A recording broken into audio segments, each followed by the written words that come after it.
Local and live, covering Franklin and Washington counties, it's Let's Talk Tri-State with Tiny and Katie.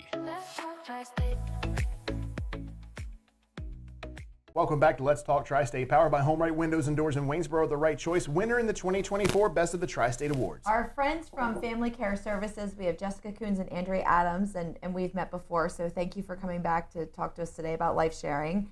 But Family Care Services, we've talked about Family Care Services on this show in the past, and underneath that umbrella, there are basically 3 different services programs that are offered. And we're going to really hone in today on life sharing. So I'm just going to let you start and explain what is life sharing. Go for it. I'll start. So life sharing is a residential program for adults with intellectual and developmental disabilities, individuals that can't live on their own, can't live with their family for various reasons. They can live in a life sharing home with a host family, caregiver family that takes care of them. And helps them meet, all the activities of daily living and everything they need to be successful. And the ages range, or what age do you have to be eligible for the program? 18 to 99, I guess, any age. Adults, basically. The program supports adults. How many people do you have currently that are in the program? Currently we have about 31 individuals, and we have 25 different homes, I think, right now. And if I understand correctly, there's a waiting list. Is that correct? That for people who are waiting for homes? Well, our referrals come from the county. The supports coordinators get referrals of people that have a situation that requires them to need, a place to live. But unfortunately, we at the moment struggle with having vacancy for those individuals.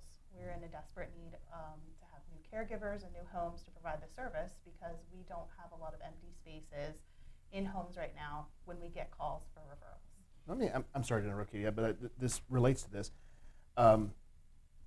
If there are people obviously who are waiting to be placed in a home, if they're on a waiting list, and you said at the outset that they can't be with whatever their situation is now, whomever that may be, what are they doing now that when they're waiting? Good question. There's all kinds of different scenarios. We've gotten calls for individuals that are in hospital settings, whether that be mental health or medical reasons that they're there and they need to discharge to another location.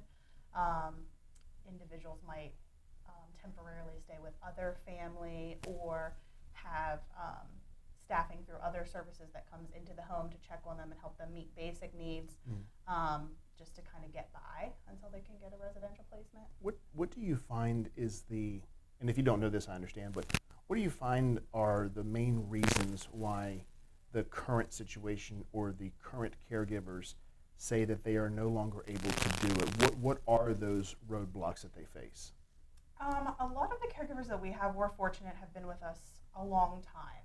So when they've decided they're done, it's basically because they've been in age of retirement. Oh, no, I'm sorry. Their years. I should have been clear. The situation before they wind up with the caregiver. So the reason that they have to have a caregiver. The individual themselves, the reasons why they need to leave their current arrangement. And so the current arrangement, let's just say it's their parents. What are the roadblocks that the parents or the otherwise the typical caregivers are saying, I have to have my child or whomever go and work with a company such as yours? What are the typical roadblocks that they're facing? It's similar. Aging. Families age too and can no longer take, or there's not siblings or other relatives that are willing to kind of step in. Or death in the family, I can imagine. Yep, deaths. We've had some emergency placements with death. A lot of family members struggle with their own, financial limitations, and it's just hard to support, all the people in the home. So those are probably the main reasons. Okay. Yeah, there are some individuals who leave because they want to become more independent themselves too. So they may not want to live with their parents forever. If they see friends who are moving out, going to school, becoming more independent, they may want that as well. And so life sharing is a door to that as well, that they could move in with another family and feel more independent, still see their family as much as they want, but have some more independence. Let's take the time that we have left today to really talk about being a caregiver. What are the perks? And I can imagine a lot of it is very just makes you really build these bonds and these relationships, and you're sharing your home and essentially building another family member. But what are some of the other perks of being a caregiver? There's obviously a financial benefit. We pay caregivers to provide this service.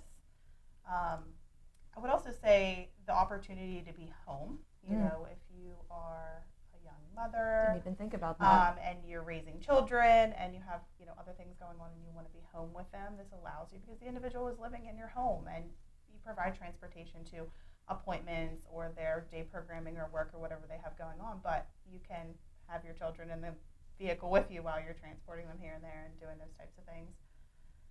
So I would say that would be a big one. Scheduling, even if someone has a job, if they're a nurse or working at a hospital and have weird shifts, then working from home is that benefit too. They don't have to worry about those weird hours and things like Now, that. when one wants to become a caregiver, do they, because obviously as with anything, there are more drastic needs than others. So some clients may be far more independent, and for lack of a better way of saying it, we don't even know they're there, right? But then you may have the opposite of that.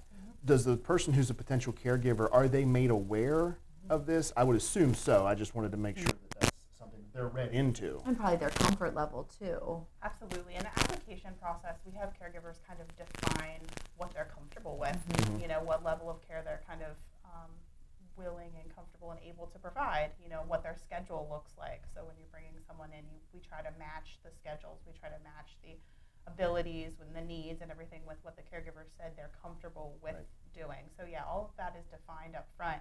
There's lots of conversation about the individual and what they need before a caregiver would agree to take them into their home. If somebody were thinking about becoming a caregiver, what would be some advice you would give them to get started? Well, we have an information night every other month. So our next one is January 16th, I believe. So they could call us and sign up to come to that information night. We'll answer all of their questions. Or if that doesn't work for them or they don't want to wait, then we will meet with them anytime. And where are you located? We're on Edenville Road in Chambersburg. Okay, wonderful. Well, thank you so much for sharing a little bit about life sharing, and hopefully this sparked some interest in somebody, because it is a wonderful program. It's wonderful what you guys do. Very worthy. Thank you for being here. And thank you for coming on the show. And happy Thanksgiving. Yes, you too. If you'd like to be featured on an upcoming episode of Let's Talk Tri-State, call 717-597-9200 or email letstalk@921thegoat.com.